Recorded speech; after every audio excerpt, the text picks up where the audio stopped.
What are the 7 basic reasons a police officer can search you or your vehicle after a legitimate traffic stop in Huntsville, Alabama? The first is what is called consent, and that is exactly what it sounds like. If a police officer pulls you over and he says, "Can I search your vehicle?" and you say, "Sure," guess what? He can search your vehicle. Now, you do have a right to refuse. You don't have to say yes. But if you give consent, even if the police officer would not have otherwise had a reason to search, you've given it up, you're going to lose that issue at trial. The exception to that would be if you were saying, well, it was not legitimate consent. For example, if the officer pulls out a gun and says, "I want to search your vehicle," well, okay, that's not consent, that's assent. And in more subtle ways, that does come up. If a police officer says to somebody, "Look, I want to search your vehicle, and if you're not going to do it, I know I can go to the judge and he'll give me a warrant, so I'm going to do it anyway." There'd be an argument made by your lawyer that, wait a second, my client wasn't consenting. He was assenting to a threat by the police officer. But legitimate consent means that the police can search your vehicle. So that's reason 1. Reason 2 is what's called the wingspan. And the wingspan is an officer safety exception. And what it's designed to do, or what it says, is that an officer can search within the general wingspan, that is your arm's length, of a driver to make sure that there's not any guns, knives, weapons, anything that might hurt him. And the courts say, hey, it's reasonable for an officer to take some precautions for his safety. It's a dangerous job. So they will permit a wingspan search. The third reason, which is a close cousin, is if there is reasonable suspicion or probable cause by the officer. If he sees that there's reasonable suspicion, that is reasonable articulable grounds to believe that there's some sort of criminal activity or a weapon that may be going on, or he has articulable evidence or some sort of hard evidence to believe that you might be armed and dangerous, then yeah, he's allowed to search. He can do a pat down of the person. He can look under the seats, things like that. I call it the stranger danger exception. A police officer, if he has reason to think somebody might be dangerous to himself, courts are going to allow that kind of a limited search. So that's number 3.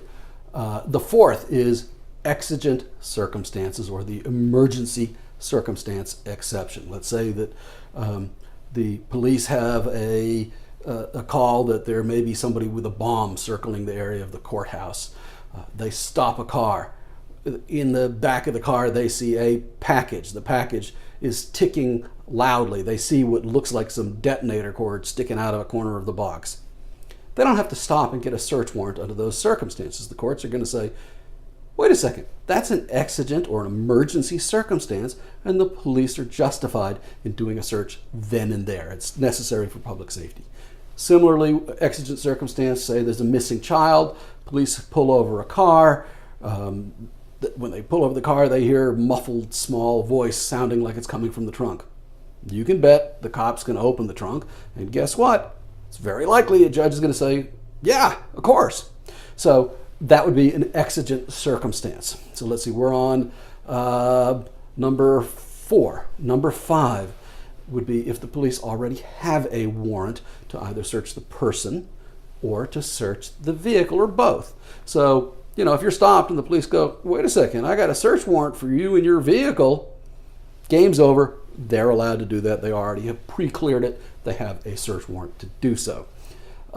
6 is if they impound your vehicle. So let's say somebody is pulled over and they have a minor reason, but some reason for which they are going to jail. They missed traffic court and the judge issued a warrant for them, or they missed court on a DUI or something like that. Cop says, hey, there's a warrant, you're going to jail. Or perhaps even if there isn't a warrant, cop looks, says, you have no driver's license, you can't drive this car. You're going to walk, I'm going to give you a ticket for no driver's license. We're going to have somebody pick up your vehicle, it's going to be impounded. Under those circumstances, when the vehicle is impounded, the police are allowed to conduct what is known as an inventory search. And an inventory search is basically to make sure that, when somebody goes picks up the car, they don't say, wait a second, I had $500 cash in the glove box and you guys stole it. An inventory search is to inventory the contents of the car and to prevent any kind of accusations against the police.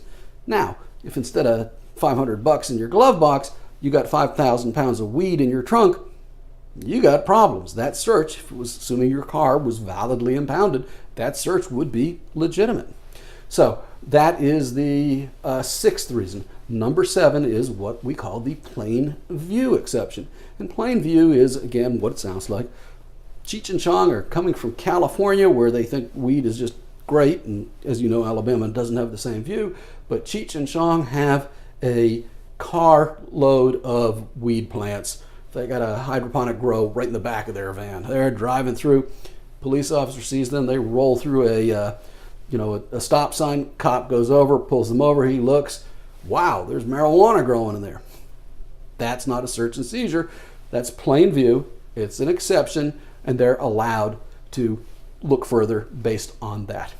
So there you have it. Those are the basic 7 of when the police can legitimately search you or your vehicle after a traffic stop. If you or somebody you care about is facing some sort of criminal charges and you want our help, of course, give us a call. We give a free case evaluation.